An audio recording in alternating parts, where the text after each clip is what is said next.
saçım örmeli ya caman görmeli.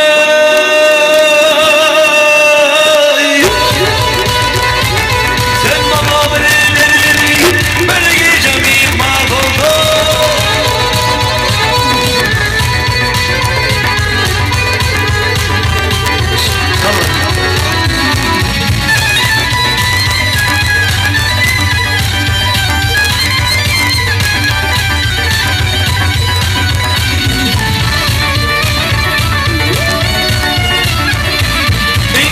Parmakların kamışı, parmakların kamışları.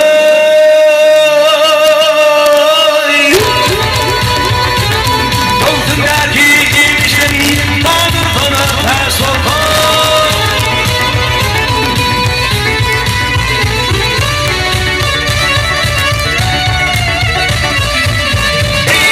Her yılda bayramayı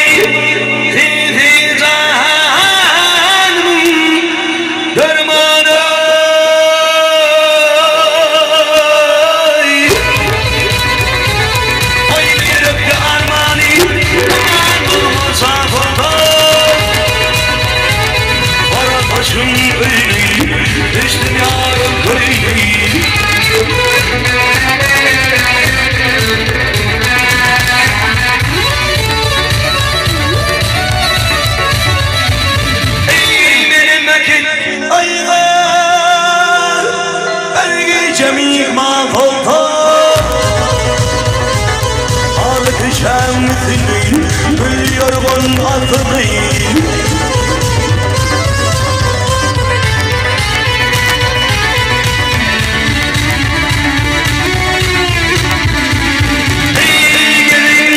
Düşman kavgana onu tüpenli tas oldu.